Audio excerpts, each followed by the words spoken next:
Welcome back, everybody, and it's time for another video, and this is the follow-up to getting this monitor nice and level.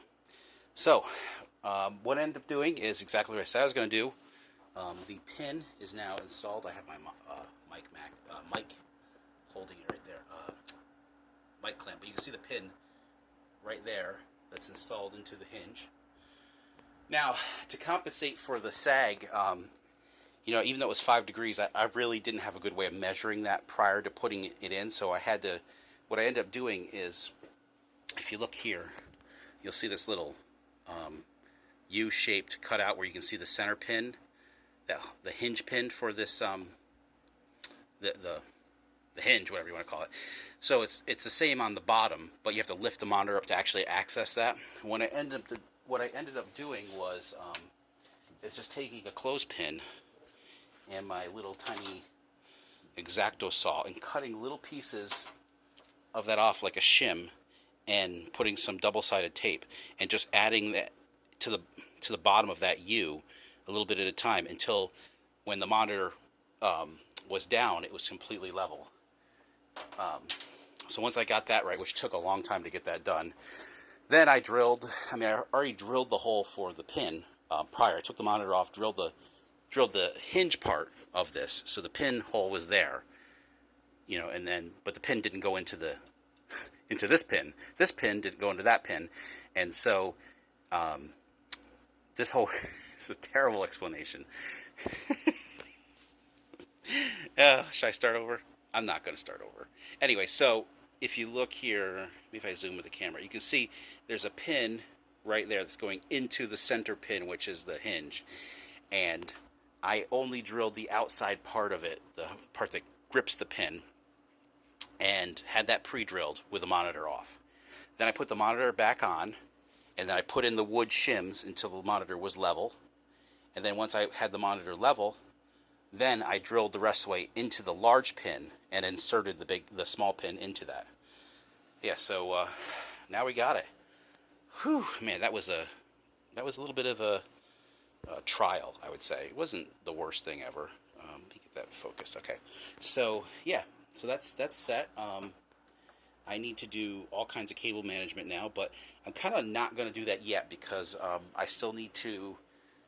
My RTX 3090 is coming on Tuesday. Supposedly, it's shipped. It's not. I won't be able to use it right now because this computer. I could put it in this computer, but I only have a 650 watt power supply. Now, as long as you're not loading it down, it probably would be okay. But it's a really gigantic graphics card. It's huge. It's like 3.5 slots wide. And I don't even know if it's going to work in this case. I was thinking about getting the Leon Lee Razer theme case because I just like the Razer color scheme and stuff.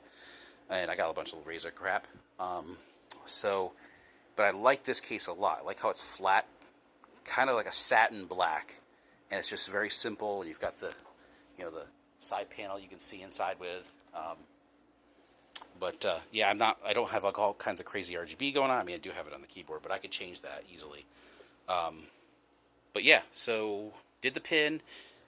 The 39 is coming, and the processors I want don't come out until November 8th. So I will probably start though.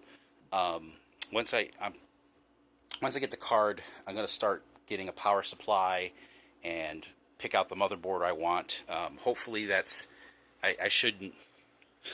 I probably should wait for some benchmarks, but I kind of want to be ready to go. So the only thing I need is a processor put in it, and I'm deciding between the Ryzen 5900X or the 5950X. Now the price between those two is pretty big. It's a big jump in price. I think one's $499, the other one's $749.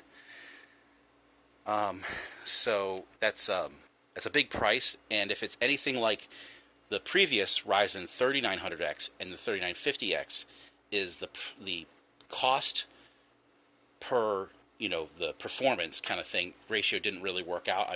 Yeah, of course you want to have the fastest processor you can get, but the price was like a huge jump. It's almost double. Now I did get a 3090, but yeah. So I need to decide because I did buy this awesome monitor.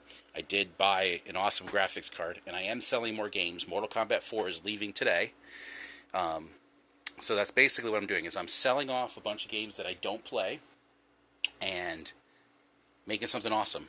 And one, it gives me space back in the basement, and two, it gives me something awesome and fun to do. So I have not spent any of my salary on this. This has totally been just selling games. So yeah, so it's been pretty good for me. I mean, I did sell some old garden tractors and old dirt bikes too. But yeah, so that's it. So stay tuned, and I will have more on building out this new PC.